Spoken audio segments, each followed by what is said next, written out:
Test, test, test, test, test, test, test. And all those M's.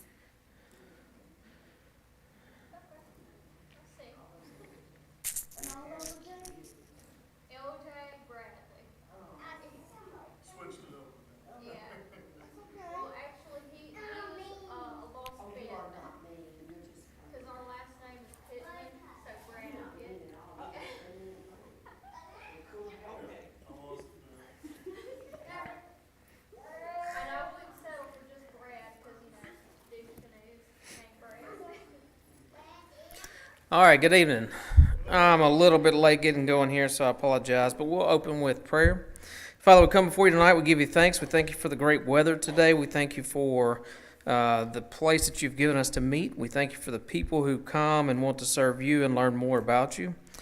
We thank you for those who are here and those who are not. We ask that your hand of peace be upon everyone in our community, and that you'll use this information to strengthen our faith and let us be better witnesses of you. We love you, we bless you, and we give you thanks. Amen. Amen. So I was really thinking about where to go with this whole archaeology in the Bible, and really, to be completely honest with you, I had history of the Bible that we did. I think we spent 15 weeks doing that, 14, 15 weeks. That's on YouTube. If you want to see it, it's a playlist on our YouTube page. And if I told you I have two separate full classes dedicated to 14 weeks, 3 hours a week for Old Testament archaeology and New Testament archaeology. So we could really spend, well, more than that. I mean, we're an hour a week, so we could spend 90 weeks going through archaeology in the Bible if we wanted to, but we're not going to do that. I was really trying to think of how to move forward. Tonight, I'm just going to, I think, finish up. We'll just have 3 weeks of archaeology. I really like the way we've hit it. We started with the monuments. Last week, we talked about some other things that talked about key people, some archaeology that spoke about key people. And then tonight, I want to talk about some of my favorite archaeological sites that are there in Israel. And so we'll just wrap up with that. We'll kind of keep it broad, high-level overview of archaeology in the Bible, and you can do a lot of research on your own outside of that if you want to keep going. And then next week we'll start, I don't know how long it's going to be, probably just 2 weeks on how to study the Bible, and then we'll kind of go from there after that. Oh, you're excited. I should have. Yeah, that's what we've been talking about. Yeah, so next week we'll probably do that for probably 2 weeks, and it's not just, you think, well, you could tell me how to study the Bible. I had someone approach me not too long ago about speaking at a retreat weekend and said, hey, if I give you 20 minutes, can you tell them how to really study the Bible? I said, well, I mean, sure, I can tell them something in 20 minutes, but I don't want to just give you, hey, do this, and you can go home and be sitting there saying, well, I thought I was already doing this. I want to kind of give some pointers, plus share some tools with you moving forward so that you have some good tools to take with you as well.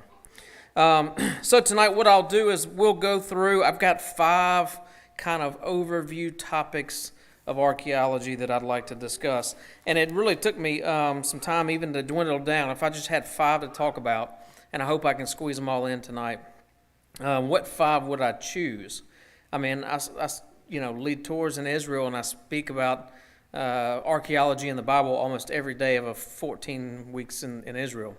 How can I do this and break it down to just to my 5 favorites? So I'll tell you, these are my 5 favorites. Tonight we're going to talk about Tel Dan, Beit Shan, Beersheba, Capernaum, and then we talked a good bit about some stuff like in the city of David and Jerusalem and stuff, I think, last week. So tonight we're going to dwindle down just on the Temple Mount itself and just talk about a few things there and kind of give us some ideas of some things that help us understand the Bible better, but also help us see the Bible within archaeology. So the first one we'll talk about, and I'll go through like all of Tel Dan, then we'll look at some pictures up here on the projector since it's working for now. And then, so I'll do Tel Dan, we'll look at some pictures, I'll kind of show what those things are, and then after that we'll go on to the next one. So when it comes to Tel Dan, This was a city that was established before Israel came into it. It's a very popular name, but before it was named Dan, before the time that the Israelites came in and took charge of it, it had several other names. One of the most popular names was Laish. That's Laish. It really means lion, but I think more specifically a lioness. That's kind of the name it had before. Joshua, Judges, Isaiah all speak to Laish. There's some other ones that are probably having to do with the same name, just some variants in spelling. In Joshua 19:47, we have Lashem, and the way it's spelled really speaks to jewel, that it's a jewel. And then we have a variant spelling in Isaiah 10:30, which is Laishah, Laishah, Laishah. And if you want these notes, I can send them to you afterwards, but sometimes it's confused with a place called Banyas, which was really a place I wanted to put up here as well. Banyas, just briefly. Banyas is also known as Caesarea Philippi. You might recognize that name better from your scriptures. It's a place where Jesus took his disciples. It's the place where Peter declared who Yeshua was, who Jesus was. And he said, on this rock I will build my church. That's a place. Banyas was a place of extreme pagan worship. And so the place where Jesus chose to truly reveal who he was in the face of extreme pagan worship. So really neat story there. But sometimes this place in history, not now, but in history leading up to the true discoveries of both and understanding both, sometimes it would be confused with that area. In 1982, there was a traveler from, I didn't put his origin, but it's Eastern European origin. I think maybe it's, I don't even want to know, Sweden maybe. His name was Joshua Ludwig Burckhardt. And he was traveling through and he noticed that the Jordan River had, there's, I think, 3 tributaries that come down, water sources that fill the Jordan River. But the main water source was this one source, and he noted that it was referred to as Don, D-H-A-N, Don. And it was after he died. He kind of had a travel log where he wrote, and if you ever travel with me to Israel, I'll tell you and highly encourage you to bring a journal so that you can do the same. But after he died, it wasn't even while he was alive. After he died, his travel log was being looked through, and in 1822, it was recognized that this river source was called Don. Not too much after that, about 27 years later, a guy named William Lynch, he's an American naval officer. He's also exploring the area, and he comes across this tell, and we've talked about it in archaeology before. A tell is an archaeological mound, an archaeological site. It is Tel El-Qadi, E-L-Qadi, and he notes in 1849 that Tel El-Qadi is the same place as where the water runs through for the tributary. This water that is referred to also as Don, D-H-A-N. And in just a few years later, Edward Robinson, and you'll hear his name a few times tonight. If you go back and listen to the past 2 weeks that we've done archaeology, you've heard his name before. Edward Robinson was a British explorer, and he contributed much along with Wilson and Warren, 2 other British explorers, contributed so much to archaeology in the 19th century. But in 1852, he would be the one that would actually solidify the connection that this place, Tel El-Qadi, and this place where the river flows called Don is Dan, the ancient city of Dan. And it's been known since that. In 1852, it's been known even by people who don't believe in the Bible that this was the city of Dan. It's in the northern region of Israel, so if you look at a map of Israel, you see the top point at the very top. This is pretty much where Dan is. The top point's kind of rounded, and Dan is right there in the middle. On the west side, there's Mount Lebanon. As you're driving in, you can see Mount Lebanon to the west. On the east side, it's the Hermon Mountains. It's actually the water, the melted ice from the Hermon Mountains that feeds the River Jordan. The majority of the water goes there. You see Mount Hermon, which is the tallest mountain in Israel. You see it also from that area. Mount Hermon, really pretty much the only ice-capped or snow-capped place in Israel. They have ski lodges, or not ski lodges, but they have skiing and stuff from the top up there. It's been hotly contested, as to where this place belongs, because if you look at Israel, it's got this. Well, you have Lebanon is mostly surrounding it. Syria is not very far away either. When you drive up to it, you literally see the fence that separates. I say fence, we think of. I don't know what you think of, but it's like this little barbed wire fence, that little small fence separates Israel from Lebanon. But it was one of the places that the British Mandate of Palestine. It was debated there. I think they gave it to Palestine at that time. It was also part of the debate of the Six-Day War of 1967. Some of you may be familiar with that. So this city was owned previously to Israel, and in Judges 18 we have the story where 600 valiant men went up and defeated the men of Laish, and it was known for this battle, this brutal battle. It depicts them really slaughtering the people there. But the other thing that it's known for, as much as I say it's my favorite place, it's my favorite place for a couple of reasons that we'll talk about. Abraham's Gate, which is on the screen now, but also it has some of the most ancient ruins of a city of Israel as well, but it is also known for its idols. So when you come to the first gate, you'll see right outside the front gate, you'll see a small altar there. Now, we know from our understanding here that Israel was only supposed to worship in one place. Dan is part of the northern tribes, and when we have this split between Judea and Israel, or Judah and Israel, or Judea and Samaria, however, there's many names for it. The northern and southern tribes divide. This is part of the northern place, and so they create their own place of worship.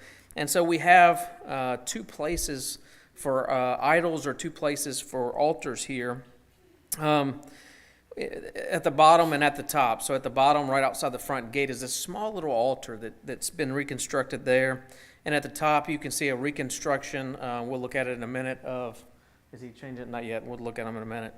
Of this huge altar, which is thought to be the place where one of the two golden calves stood. So Jeroboam created two golden calves, right? And he placed one in Bethel, one in Dan. And so there's lots of good discussion that goes on with this, because there's so much connection literarily, and I'm not going to talk about it tonight, to the golden calf story in Exodus. But there's many who think that what Jeroboam was doing, not that it was good, but that what he was doing was trying to create a bigger and better temple for Yahweh. When we think about the temple in Jerusalem, there's this thought that Jeroboam thought, well, it's just one small, tiny building, this one tiny throne for the creator of the universe. And what's on both sides of the throne there? The Ark of the Covenant is considered a throne. And what's on both sides of that? Cherubim, right? These cherubim. And so you get this depiction that it would be a seat for Yahweh, this throne, and cherubs on both sides. And so some people believe that Jeroboam was actually saying God is so much bigger than that. That if you placed a golden calf over here in Dan, a golden calf over here in Bethel, it was as if this huge seat for Yahweh to sit with two things on each side. Doesn't justify it at all. God clearly said what he said. Some key things that are found there: Abraham's Gate, which you see here. Abraham's Gate, the reason why it's someone noted earlier that that's got to be a really expensive dome. It is. It's a really neat thing to see, but they're protecting it because this is really significant. This gate dates back to 1750 BCE. So when you think about where we're at now in history, 2023, add 1750 to that, 4,000-year-old gate that was unearthed here. And this is kind of towards the top of the hill, sort of. And it's significant, and they call it Abraham's Gate. Some people who don't like to have a high view of the Bible will refer to it as, I think, the Gate of the Kings or something like that. But it's Abraham's Gate based on Genesis 14:14, because if the gate truly is dated to 1750, this is really the time of Abraham in the 18th century BCE. And so in Genesis 14:14, he goes all the way up to Dan, rescuing Lot from the captives. And so they call it Abraham's Gate. Whether or not he walked through it is not as relevant as the fact that he was in that area at that time, the same time as the gate is there. When we look at I don't have a date for the actual removal of stones from the main city, but there's an interesting thing because we'll look in a minute at pictures of the walls, and the walls are my favorite. They're these huge fortified walls that date back to the time of Israel's period. This is really a fortified city of Israel. And the walls are neat, but when they found this place, all they saw kind of was the outside walls, and everything inside was toppled over rocks and stones, and basically the remnants of the Assyrian destruction of the city. And they didn't realize how significant it was until they started removing these big stones of destruction. And they noticed this beautiful gate that goes into the city. And we see so many things in Scripture about the gates of the city. One of my favorite parts of this site is this beautiful and preserved city gate that goes in. And it's not the first city gate. This is actually the Israelite city gate. The city, remember, existed here before Israel. There's an older gate that's farther up the hill. Israel built this huge gate farther down the hill, but it's a huge city gate. There's a significant seat that sits right at the gate, and we think about all the times in Scripture we see that this reference to city gates. It was a place of judgment, a place of ruling, a place of instruction, a place where kings or mayors would sit. And here in the city of Dan, we have the city gate inside the city of Dan. And then, of course, the raised altar, the location of the golden calf is very significant as well to the history of Dan. So a lot of people, they kind of express a heaviness when they're there. They're usually referring to the altars that were not allowed but constructed anyway, and kind of this thought of spiritual heaviness of disobedience, and I completely understand that. But I really get excited about just the preservation of some of the most ancient remnants of Israel and their history. I get excited about the city gate. The city gate is also where they found the Tel Dan stela. So if you remember, we talked about that week 1 of archaeology. The first depiction of ancient depiction of David's name on an inscription was found at the city gate. And if you think about it, when the Assyrians came in, they destroyed the city. What do you think they did? They erected this monument saying, "Hey, I just beat up your city that you thought you had control over." And so we find that at the city gate, where just right there inside the city gate. But they found a courtyard. You walk around there, you can feel the feel of a courtyard as you walked in the city gate. Some people aren't visual people. They can't visualize things. But I love to visualize. So I'll stand in the gate and just visualize gardens throughout the city gate and going up into the city. And so we'll look at a few pictures here of Tel Dan. This is a second picture here. This is just an artist's rendition of what we think Tel Dan the gate may have looked like in its fullness. This is kind of a model that sits out in front of the gate there. The gate door had been open before. You can find pictures online of it open, but it's closed and kind of sealed up today just to maintain its structural integrity. You can go to the next picture. So here are these huge walls, and to give you reference to the height. These walls are probably, help me out, Tommy, maybe 15 feet tall, 12 to 15 feet? 10, 12 feet. I'm shorter than Tommy, so, it feels taller to me. So 10, 12 feet, they're significantly large. They're huge. The stones there, these aren't bricks. These are big stones that are built in the wall there. You can go to the next one. There's me and Maya, and you'll see some pictures depicting my last trip with Maya, the one with Mariah throughout these pictures. But this is the seat that I was talking about in the gate. You notice it's almost set like a throne. You had these pedestals on each side, and you can imagine someone sitting at that gate rendering judgment or something along those lines. So it's really, really significant that we have that intact. You can go to the next one. All right, so the next one we're going to talk about, this is here on the deal here. This is Beit Shin. Beit Shin is one of the oldest cities of this region. It's in the northern district of Israel as well. We're starting up at northern Israel, going to work our way down.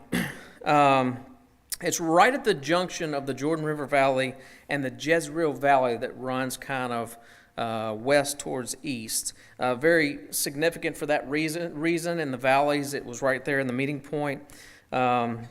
This city has a long history that goes from the Egyptian period of Israel. So long before Israelites were in Israel, Egyptians had gone in. This is a highly contested piece of land today and all throughout history, and it's right in the middle. I mean, it's right in the middle of all trade routes, so everybody wanted to control it. Egypt wanted to control it from the south, the Assyrians, now we know later in history the Turks, but the Hittites, and from Turkey region wanted to control it. Everybody wanted to control it. So at some point, long before Israel, Egypt has it, and this city was kind of a city for, administration in the region. It's kind of an outpost, but a headquarters in the region for Egypt. It was the leading city of the Decapolis at the time of Jesus. So we think, New Testament, you see a mention of the Decapolis, the 10 cities. These 10 cities were considered kind of pagan cities. It was the leading city of it. Some of the things that we find there are one thing from the most ancient history is this house of an Egyptian governor.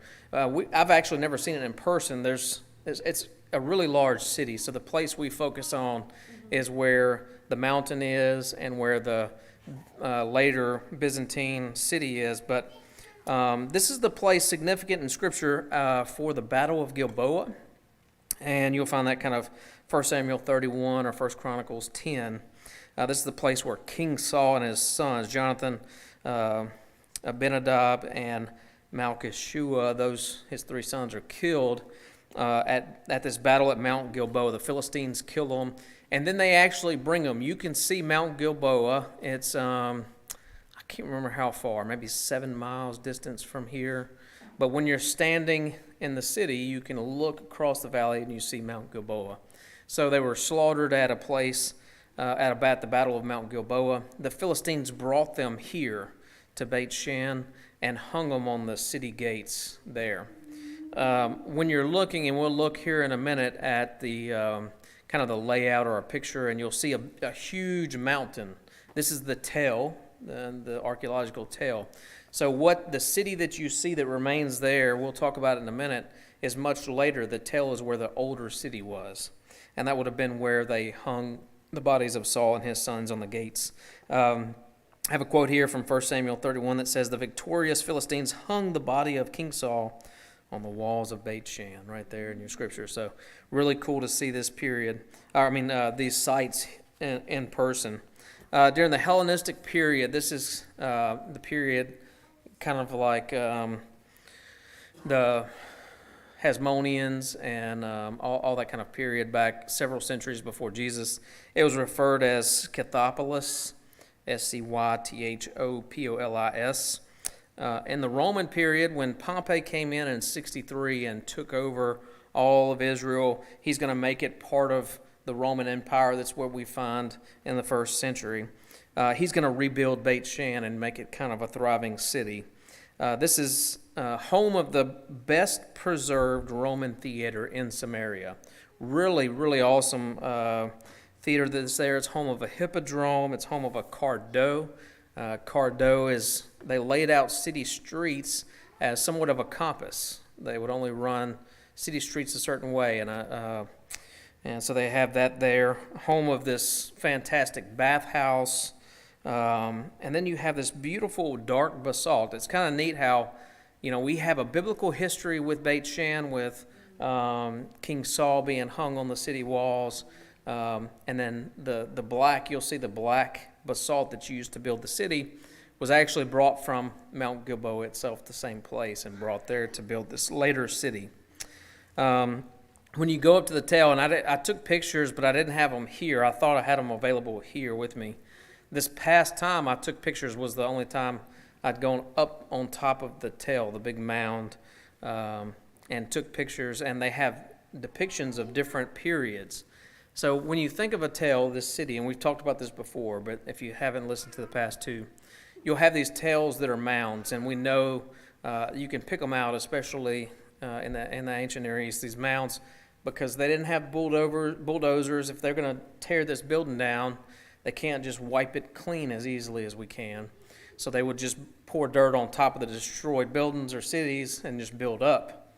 And what you get is a town that starts down here. We'll talk about that in a minute with Beersheba. You end up with these mountains almost, these huge mounds, because you have city built upon city. So what's neat about the mound here is that they actually sliced out sections of the mound so you can see different periods kind of stacked like this. You can see an Israelite period, a Roman period, a Greek period, and it's really cool because every time, so the Greeks were there, the Romans destroyed it. The Romans were there, it gets destroyed in the Byzantine period. So it's really neat to see that. So we'll look at a few. A lot of people kind of, I don't know if they've dismissed the site.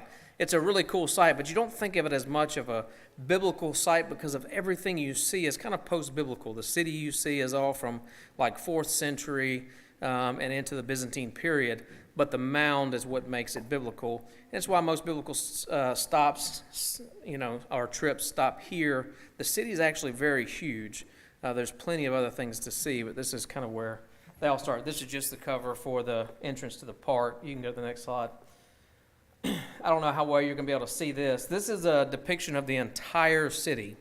And I know that gives you no concept of scale, right? But if you look at the top left, you see an amphitheater.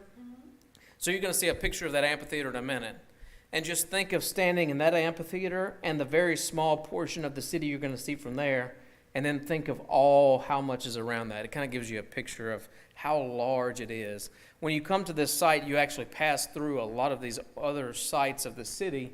You just don't stop there because limited time, you can't see it all. But you can go to the next slide. So here's a depiction. This is from kind of the entrance into this part of you kind of go down a hill into the city. But that big hill in the background, that's the tail. That's the huge mound. You see the trail that goes up the mound there. That's the mound. So at the top up there, to be more specific, most likely at the top right of that hill would be where Saul and the bodies of his sons were hung. In the bottom down here, you see the streets here. This is a fancy street. I don't know what else to call it other than a fancy street, but you'll see some depiction of that street by all the columns is all mosaics, tiny little mosaics, beautiful in the streets. But the street that goes the opposite direction, kind of left to right, you can't see it from here, towards the hill. You see that darker back there towards the hill? That's the Cardo. That's the darker street with the basalt. Now you can see the contrast here, the white columns, and you see the black right here in the foreground. That's kind of your difference. The white columns was brought in from elsewhere. The black basalt was from Mount Gilboa. Now facing here, I think that might be it. You see the mountain in the distance on the right. Mount Gilboa is to the right. I don't know if it's that or if it's farther to the right, but that's the direction of Mount Gilboa. All right, next slide. This is just giving. I don't. Could you see that? Body of water. What body of water was that? Go back. See there to the right? Oh yeah, that's I'd have to look and see. That would have to be the Sea of Galilee. Yeah, this is in the northern region. You got a map out there? I was trying to. Yeah, that would be the only thing it could be. Next slide. So this is just a view of the mound from the bottom. This is just the street with the columns. These columns are original columns. You see it from there? Yeah. These columns are original columns some of them were stood back up as best they could be. What destroyed the city was actually an earthquake. And when you go down to the Cardo, the archaeologists actually left those columns toppled over on purpose to kind of depict that its destruction was from an earthquake. This wasn't a normal destruction from like an invader or anything like that. This is in the amphitheater here. That's Maya. Actually, I put the wrong one in here. Go to the next one. That's actually, yeah, so that's the right one. That's Maya. That's my mom. So just remember when I told you the amphitheater? Just think of being there, and that's what you see, all of that, and the little small portion, how big the city was. The city was huge. The last amphitheater was actually from a different city. I had that in there erroneously. I meant to take it out when I added this one in. All right, next slide. This is part of the bathhouse. These, any guesses as to what these are? These are toilets. Seems kind of the opposite for us. Like we'd sit on a toilet, there's a hole in the middle, the hole is between the slabs. So you'd actually sit one leg on one leg on the other, the toilet's in the middle. You can go to the next slide. This was from last trip. This is me demonstrating how you'd sit with one on each. You see kind of, I'm in the middle between two. Those aren't the toilets used in the hotels when we stay. Exactly, yes. Those were, yeah. All right, next slide. This is, I think y'all recognize this guy. This guy's looking from the area of the theater again, with a slightly more to the left, so you can kind of see that street with all the columns from the place of the theater. You can go to the next slide. Here you see how the columns, they left them all toppled over down here. And you can imagine an earthquake see the ground, how it's all, now some places it's just naturally through the changing of times, but here you see such extreme dips and stuff in the street that you can imagine an earthquake causing something like that. So I love this area right here with these beautiful black basalt. And this was from, that's Mariah, not Maya. So this was from the trip a few years ago where it rained every day. So if you see rainy pictures, it's from that trip. If you see sunny pictures, it's from this year. It rained every day, but it made the black street look pretty cool with the wet. All right, next slide. That's so you can see the Mosaic Street. These are not like, these are tiny pieces of mosaic put together to make these streets. And you see them a lot in Roman period beautification of different cities in Israel. So you'll see that a good bit. The wealth that it takes. Imagine how much money the Romans paid someone to make a street out of tiny pieces of rock. All right, next slide. This is a bathhouse, but now can you imagine how you'd use these stools? I'm joking, they're not stools. So they would have a floor on top of this, and they would funnel steam underneath this, and that would be what heated the floors so that you could go in and enjoy the bathhouse, and you wouldn't have to be cold and all that. You could enjoy the bathhouse year-round. Next slide. Go back one. So this right here, this is a part I have not been to. It's one of the other regions of the site here. This is just a depiction of the one of the Egyptian governor's house. It's in the same area. Now this predates all the other stuff you see, but look at how great of shape and the great condition that it's in from even back in the Egyptian period. You can go to the next slide. This will kind of start our next one. So when we go south of Jerusalem, you have Beersheba, and I see we've got a map up here. Miss Diane has a map. So follow from Dan, and you found Beit Shan.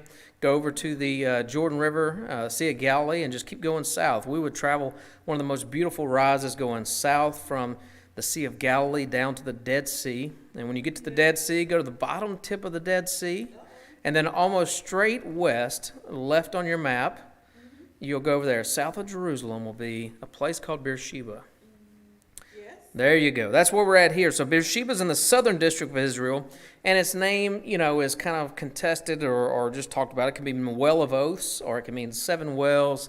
Probably, I think it's a play on words to talk about both. This place is mentioned 33 times in the Bible.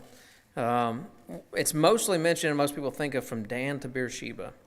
And if you go to Israel, you'll see from, Dan's kind of the northernmost part. Beersheba really represents the southernmost area that most people go. The trip we went with Mariah, Tommy went on that trip as well. We went all the way down to the tip of the Red Sea.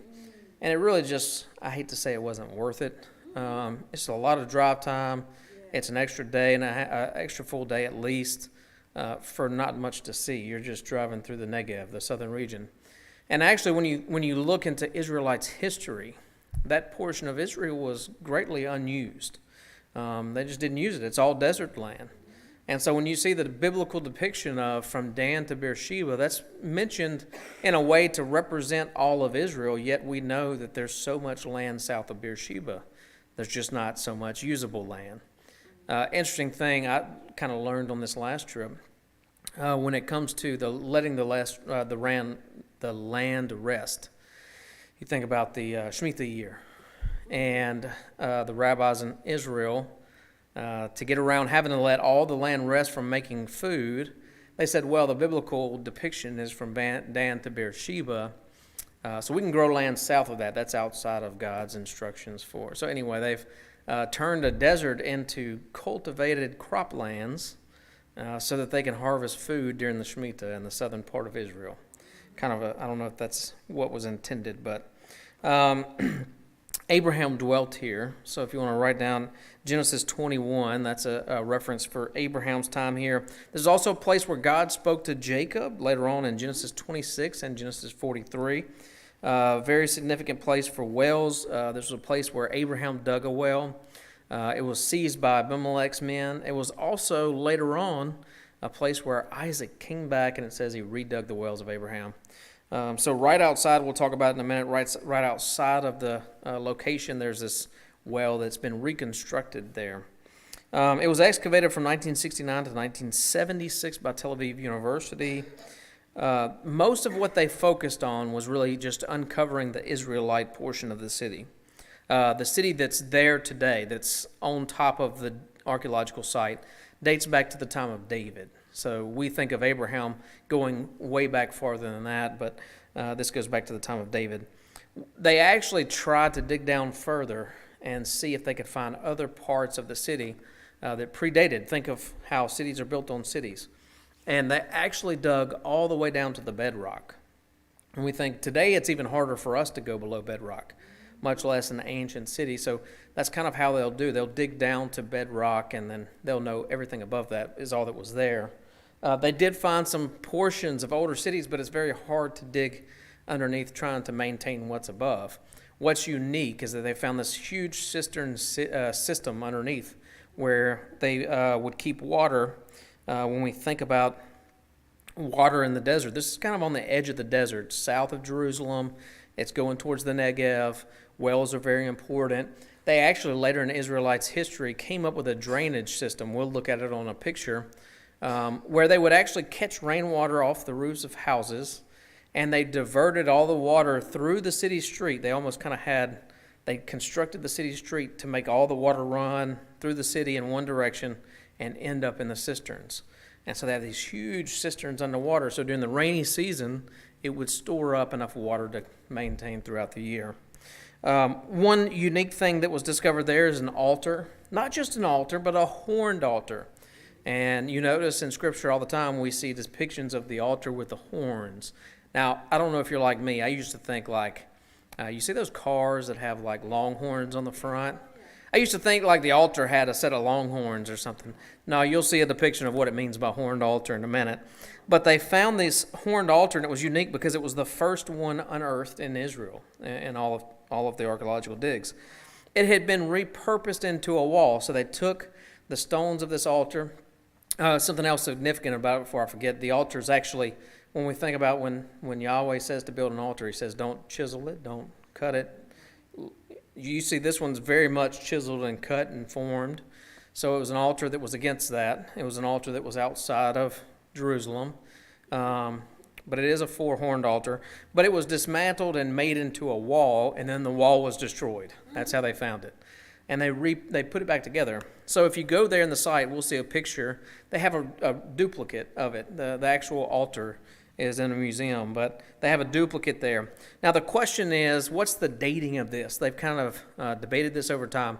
Is this an altar that Hezekiah took down during his reforms, or is it an altar that Josiah took down in his reforms? A little over 100 years difference.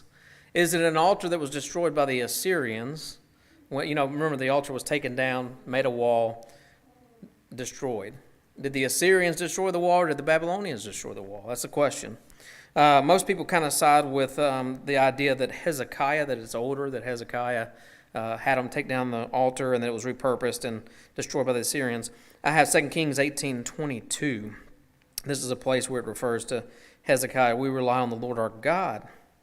Is it not those whose high places and altars Hezekiah has removed, saying to Judah and Jerusalem, you shall worship before the altar here in Jerusalem? And so we have a reconstruction there on site, but in a museum, what's there.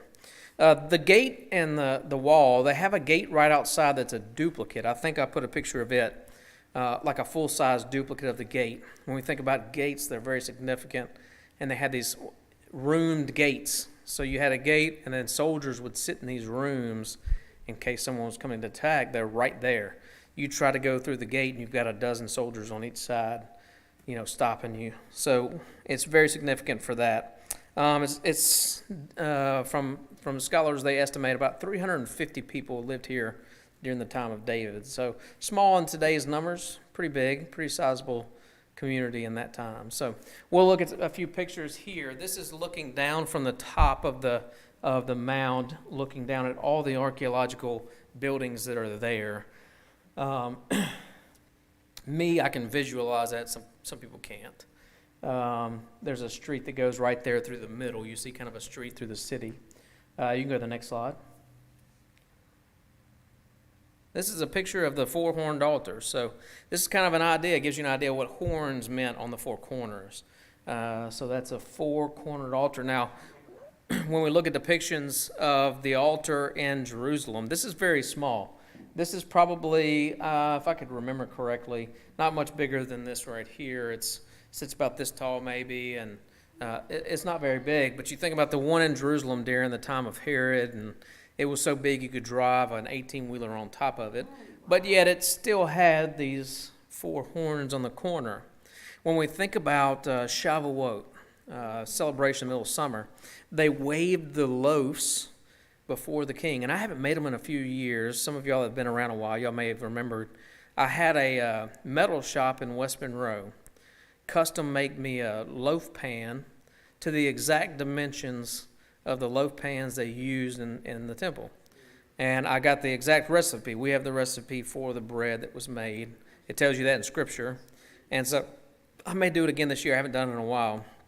And I looked up what, like the Temple Institute and people have seen how they made the bread. They would make it, and it said that the bread itself had horns on it. And so what it is, it's a long, flat loaf, and you put little knobs of bread in the corners of the pan, and it comes out, shaped kind of like that, where the knobs create a corner of the bread. And so they would have these two loaves. They're about this big, the pans are, the big loaves, and they would put a lamb between it and wave it before God. Just a side note. All right, next picture. Yeah. Oh, it tastes like, regular bread, flat bread. So here's the reconstructed well outside. Now, they've reconstructed the well. This is an ancient well. This is a very ancient well. But they've reconstructed the bricks around it, but also you'll notice the moat here.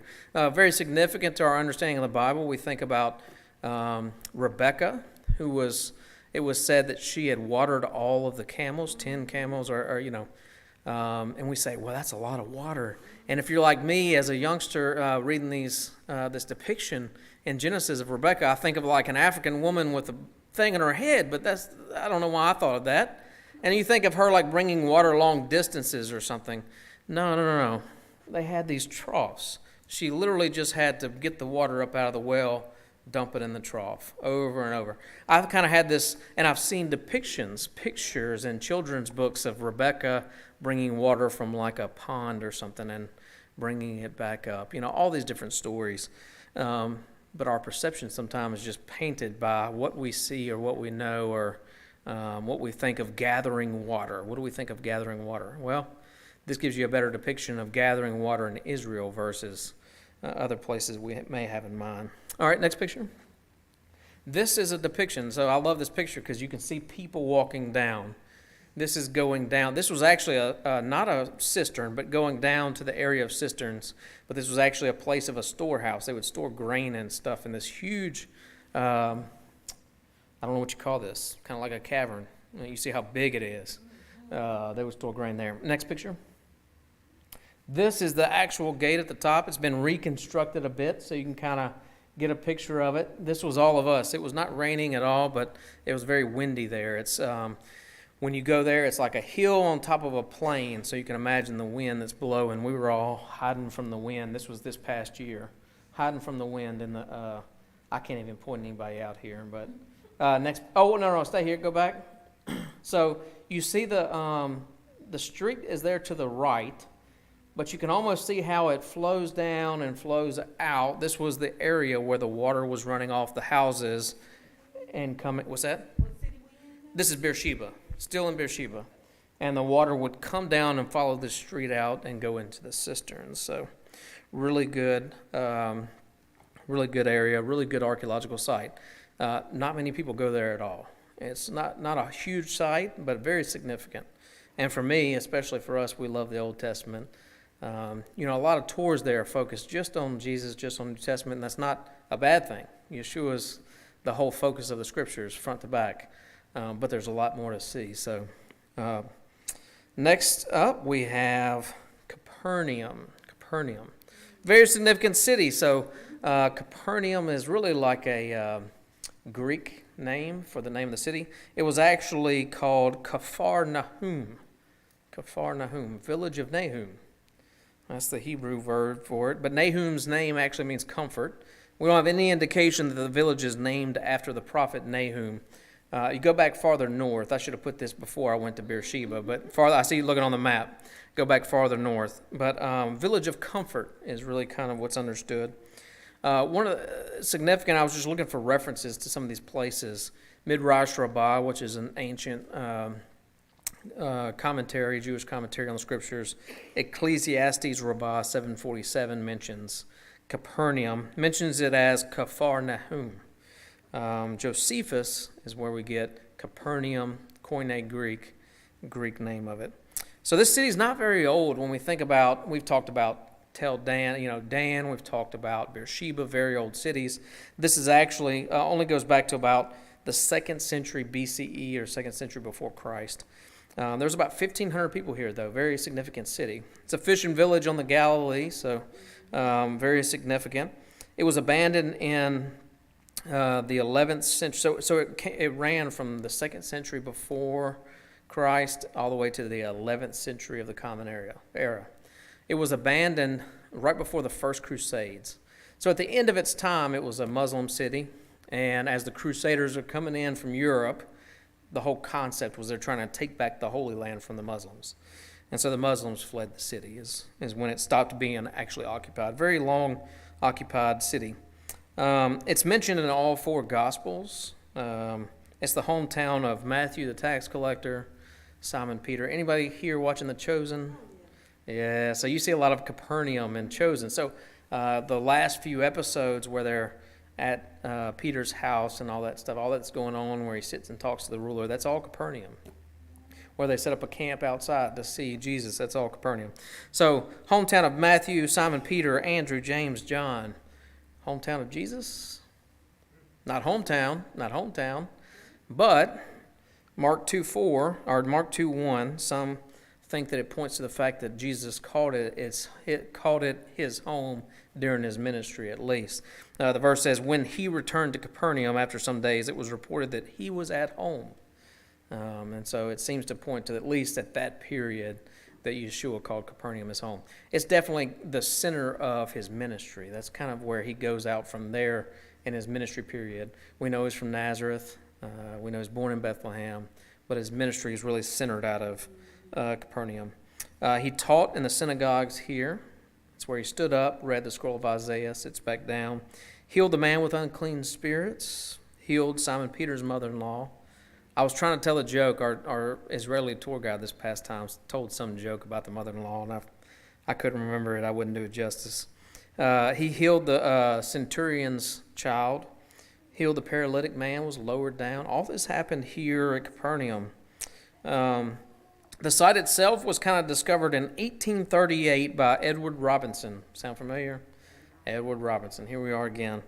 The ruins were first discovered by him, but not really explored. He actually never knew that it was Capernaum at the time. He just found the ruins, found the place, and thought to dig. Charles Wilson recognized the name, 1866. He's the one who identifies this place as Capernaum. Still not a significant effort is put towards at this time unearthing and exploring the site. It wasn't until 1905 where a couple of Germans, they're actually doing research on ancient synagogues in the Galilee region. They're not even really trying to seek out and excavate Capernaum. They're just wanting to search out synagogues, and they came across a synagogue. Charles Wilson marked that there was a synagogue there. So they actually are the ones that kind of, in 1905, pushed the archaeological digs forward. So it's kind of later than some other full discoveries. Now, this is a place where we think we have Peter's home in the first century. And, well, it was this house that is found, and when you go there today, I don't know if I put a picture of the modern church that's there. It's really neat, the landscape. I didn't get a good picture of the landscape. You have kind of up a hill this 4th century synagogue that's just beautiful, white, white marble-like walls and columns. Down below it, you have an older city that's all that dark basalt, the black. And then you have the city ruins going, and above it, suspended above it, is a church that's been built. The church wasn't built until 1990, very late church. They actually still hold services there. I can't remember which denomination it is. I would say Catholic to everything over there, but for some reason I don't think it's Catholic. I think it's a Protestant denomination, but it's suspended up above, and if you don't know what's there or why, you'd be like, man, this is just a unique architecture. It's suspended directly up and centered on this place that we think is Peter's house. And it's a house that's an octagon shape, and thus the church is built in an octagon. And we know that it's different from the rest of the houses around it. We have tons of houses. You'll see a picture in a minute of all the houses. And the houses there are different than other places in the Galilee region or in Israel. You didn't have family homes there. You had communal living. They had city blocks where 50 to 100 people lived together all in one structure. It's real different. But this house was different. It was an octagon-shaped house. And the old brick walls of the house that we usually find were actually plastered over. It's like they took a house and were repurposing it for some type of community gathering. There's graffiti on the house that dates to the 1st century that some scholars think says Peter on it. So they think that, there's really good historical evidence that this place was a house at one point turned into a synagogue after the time of Yeshua, but they turned it into a small synagogue to honor the fact that it was Peter's house. And so that's kind of the fact that we get. We have a lot of churches in Israel, and a lot of people say, well, I don't want to go to a church. That doesn't matter, doesn't mean anything. But actually, some of those churches help us maintain sites where things actually truly were biblical. One of my favorite, and I didn't even put it here, is the Church of the Nativity. Doing a lot of research, I firmly believe it's a Catholic church, very Catholic. People talk bad about it all the time. I firmly believe that's relatively the place where Yeshua was born, Jesus was born. Now, you don't see anything there. You go in there, and they've got a stone and all this stuff. I don't think that's it. I think it's farther down. But the reason we kind of know this church dates back to the 5th century. Jerome, who translated the Vulgate from our History of the Bible class, he lived there in a cave underground. You can go to the cave. But the church was built there the church was built in the 4th century, 300s.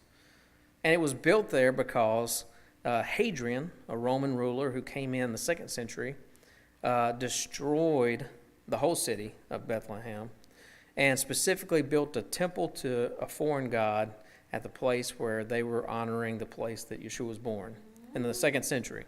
So and then here comes the Catholic, or not necessarily the Catholic Church at that time.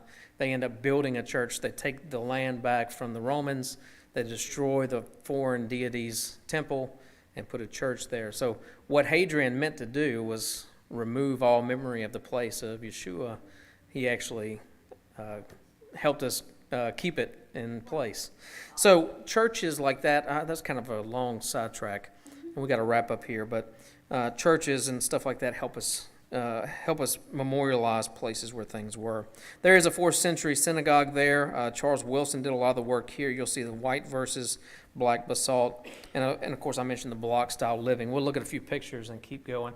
This is the 4th century synagogue. Very beautiful. Much of the walls are still standing. It's bigger. We know it's later. In the 1st century, synagogues weren't this big. It's, 2 or 3 times bigger. And that helps you understand the population of the city as well. But really, really beautiful area. Next slide. Here is a depiction where you kind of see the contrast. The the newer synagogue from the 4th century is to the left there. That's kind of the wall to the synagogue. You see that white that was brought in versus the black basalt. So all the depictions of this basalt was brought in.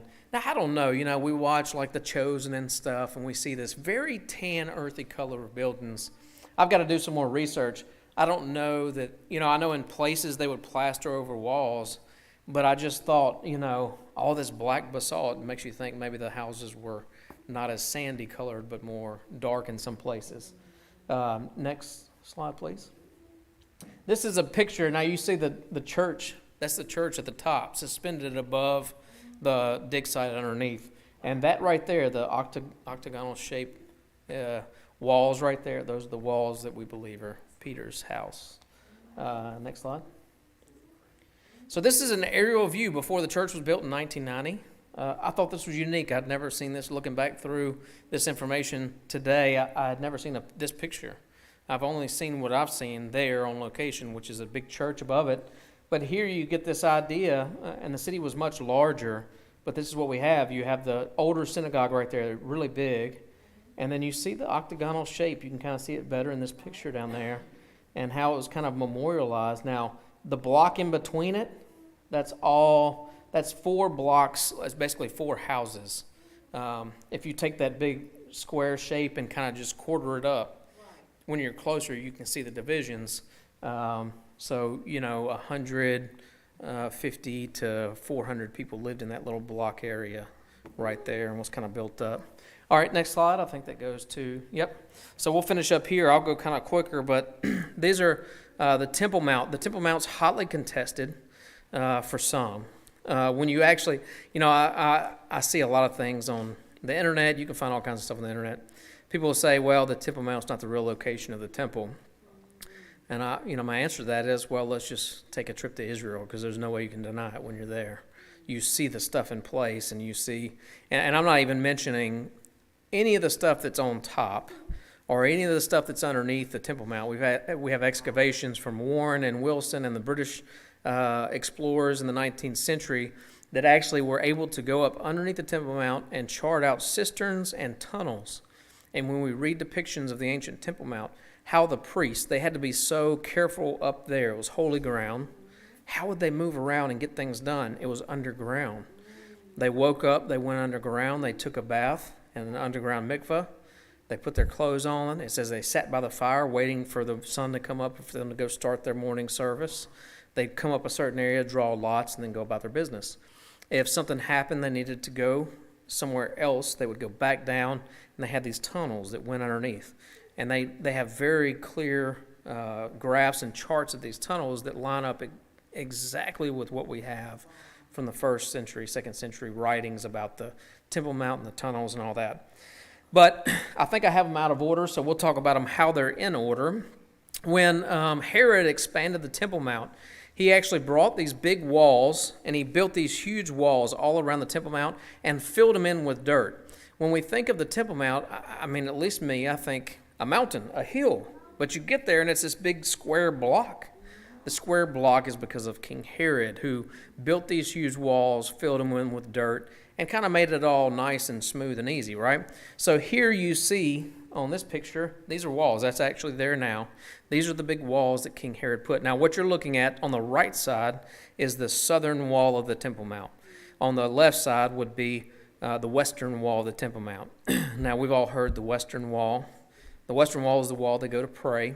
That is just one section. We'll talk about it in a minute. But this is the corner, the southwestern corner of the Temple Mount. Now, we know that on the southern entrance would be the entrance where many people would come up as they're entering the Temple Mount. It's where the money changers would be. Down below at this corner to the left, so along the western wall, we have excavations of shops that would be there, places they would sell animals for sacrifice, different things like that. And then on the right side, we'll look at it in a minute, we have the southern steps that would have led up to the Temple Mount. And the southern place was the big expansion, and it was expanded for reasons of beautification, but also reasons to facilitate the flow of people that would come in during the feast time. So you have these great big steps and all that. So this is the southwest corner. Now notice on the western side, do you see that outcrop in the wall? That's the base of what's known as Robinson's Arch. Any ideas of why it's called Robinson's Arch? That archaeologist, Edward Robinson, right?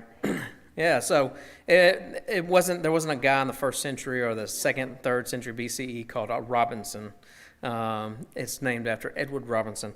It was an arch. Now, this archway led up to the Temple Mount. I'll show you kind of an artist rendition of it here in just a second. This was where the priest would go up. It wasn't for everybody. The priest would go up through this archway. And when the temple was destroyed, it destroyed this archway, and all the rocks fell right there. I'm kind of blending everything we're going to look at here together, but right above, in that corner, at the top of the wall, there was an outcrop there, and it was a place where, before the Sabbath, before feast days, before certain events where people needed to be known that time was coming, there would be a priest that stood up there and blew a trumpet. We see a lot about blowing trumpets and the priests and all that stuff. And there was an outcrop. We have this depiction in the writings of Josephus. We have it in the Mishnah, but it was an outcrop, and this was the place where he would blow the trumpet. What we have in archaeology is right below that area, right down on the ground, is a stone that's an outcrop, a cutting, etching into the stone, we'll look at it, that basically says this is the place of the trumpeter.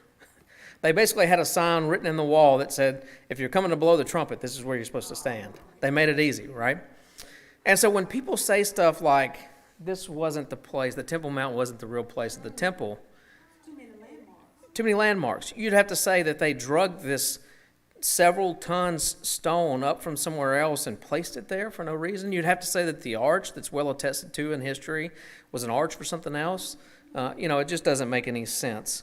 So we have, go to the next slide. Let's see what we got next. There you go. There's an artist rendition of what we believe that it looked like. So kind of flip back and forth between the last picture and this picture. There you go. That's what you have today. That's what you had back then. So one more time. Imagine all of the arch. See all the crumbled rock and stuff? Imagine all of that. This left part right here connecting to the arch up there. All right, next slide. There you go. And underneath this arch and going back along that wall were all the shops and stuff like that. If I had a whole 3 hours of show and tell, I'd show you great pictures of these little shops. They're not very big. You think of like a bazaar where you just have a little cubby for your shop. It's just all these little cubbies along the wall. So that's Robinson Arch. Now, the building that's right there at the top, right on the top of that building is where this trumpeter stone would have been. Next picture. So this is the trumpeter stone that's sitting on the ground right below the arch, right where it's supposed to be. And you see the inscription right there. That's half of the inscription. The other half of the rock, which is a smaller piece that could be carried away, you're not carrying the stone away. It's huge. If I stood in the middle of it, it's going like this and this. It's all one piece of stone. Nobody's lugging that off and stealing it. But the smaller portion, you might could pick it up, a couple guys take it off and steal it. So it's in the museum. It's in the Israeli museum right down the street. Next picture. There you go. This is the other portion of the stone that's in the museum. And there's a depiction of the priest standing on top of the wall blowing the trumpet. Now, some believe that this trumpeter stone is a place where they would blow the service every morning. And every morning you had a series of 3 calls for the priest and the worshipers to come in. You have the first call that woke the priest up, if I'm remembering this correctly. I may be a little off. The second call that brought the priest up onto the Temple Mount, and the third call that told the Israelites it was time to come up for worship. Now, if you think of a morning where 3 calls went out, can you think of a time in the New Testament where 3 sounds went out? What are you thinking of? When the rooster crows. Oh, when the rooster crows, right? So this trumpeter here in ancient writings of the Mishnah, this trumpeter, this priest, was referred to as the cock crower, or the rooster. He was referred to as the rooster. So I can't definitively say this is what actually was sounding while Peter was on the Temple Mount waiting in the midst of the crowd, denying Yeshua, but it sounds pretty good. All right, next slide. All right, this is what everybody knows of as the Western Wall. Now, why do they pray here? Anybody know? There's plenty of walls all around the Temple Mount. Why do they pray right here? It's facing east. So at one point, for the longest period of time, because everything to the left of this became a city, there's like houses. For the longest time, this was the closest they could get to the Holy of Holies. So it faced east, but if you think of the Temple Mount, I should have put an aerial view. You think of the Temple Mount, the temple faced east. But what was the farthest back this way, west, was the Holy of Holies. So they actually chose this wall to pray at because it was closest to the Holy of Holies. Now, it's not the closest to the Holy of Holies anymore. What's really unique, they have the Western Wall tunnels now. So if you're facing this wall, Robinson Arch is which way? Anybody orient? Other way, to the right. So this is facing east, but it's the Western Wall. The southwestern corner will be to your right, northwestern corner to your left. So they've actually dug tunnels. They couldn't see the wall necessarily to the left of this because of all these houses that got built up over time. So what did they do? They just dug down underneath. And there's portions where they've actually dug down to the bedrock, and the wall goes all the way to the bedrock. Some of the most largest stones in the history of stonemaking comes from Herod's time, and they didn't even know it was there until 2000, 16 or 18, I can't remember. They unearthed this huge stone that Herod had put in place to fortify the western wall going down. And now they have, you almost go all the way down from here all the way to the northwest corner underground. So now, because if I had to tell you where this was, it would be like the western wall is here, the Holy of Holies is over here. So you're close, but now with the tunnels that run underneath, they can get directly behind. So there's a place that's marked underground in the tunnels. This is the place, and you'll see women down below are praying right there. It'll be crowded. You kind of have to wiggle in through there. Up above, the men are praying. So you have this one spot that's like directly behind the Holy of Holies. The tunnels, well, let's take a look. Go to the next picture. There you go. So the tunnels, back when we first went, we couldn't go all the way down the tunnels. They had not all been dug out, cleaned up. You could just go to the place, and I'll show you a picture after this. You can go ahead and show that next picture. That's the big stone. So you see all that? That's all one big stone. That was what was unearthed first. And I should have put a picture. They've built it's really unique. They've built an underground synagogue right in front of this stone. When they first found it, they said this is significant. This is all to the left of the western wall. They built an underground synagogue that's kind of suspended. So when you go to look at the walls, you go underneath it. And it's all gold and lavish. It's really neat. Just look up Western Wall Tunnel Synagogue. Look that up later. Very beautiful. They got this huge globe of gold that's got Hebrew writing all over it. Really neat. And they're up there praying, doing services. They have full Torah services up there. And our Israeli guy joked, he said, this is the most expensive place to pray. Outside of the Western Wall, it's free. But if you want to pray there closer to the Holy of Holies, you got to pay the museum to get in. And so that's really unique. But these tunnels are very, very significant because they show a lot of stuff, not just the wall that goes all the way through. It shows cisterns that were built before the time of Jesus, after the time of Jesus, all the way even up to the Middle Ages, different cisterns that were built to help with water. Those are all under there as well. I think that's our last slide. Go to the next slide. Nope, one more. This is the Southern Steps. Really neat place because you walk around Israel and a lot of times they'll be like, you hear people say, walk where Jesus walked. There's actually very few places you can do that. When you go to the Jewish quarters of the old city, they actually have these holes where you can look down way underneath the street to actually see the first century street. So you're not really walking on the street.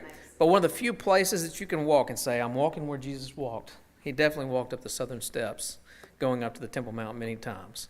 And so those are the Southern Steps. It's really a neat place, overlooking the valley and stuff. It's a really neat place to sit. I'm not sure that enough people do enough time. Actually, this past time we were there, we sat there a pretty good bit of time. It was just neat to sit, take it all in, and really think about it. Next slide. I don't know if I have anything else. That's it. So I get really excited about archaeology, as you can tell. And we could keep going for weeks and weeks and weeks. Old Testament, New Testament archaeology, things small, things big. But I think you got a big overview. My whole idea was to give you just a taste of the major things. Week 1 was monuments. Week 2 was more like people. And then week 3 was archaeological sites And hopefully I know this couple in the back, they YouTube Archaeology in Israel all the time. They gave me was that y'all that gave me a YouTube page of the married couple? Was that y'all? I sent you some things. There's a married couple, what's their name? I thought it was y'all that sent me a YouTube page of this couple. They live in Israel and they go to all these sites and they have drone footage and they do I'd never come across it, and I started watching it a couple weeks ago, and I like it. I like their take. But you can find all kinds of stuff. I just hope that the archaeology has, one, strengthened your faith and trust in the Bible. I know everybody here, but people watching online, help you understand your Bible better, the historicity of the Bible, and maybe pique your interest to go do some more research as well. All right, we'll close with prayer. Father, we come before you. We thank you for tonight. We thank you for the knowledge and the technology that we have to understand your world, your universe, and your land better. We thank you for the ability to represent you as representatives of our Creator, the image bearers. I pray that you'll send us out from here for the rest of the week and bear your image better than we have last week.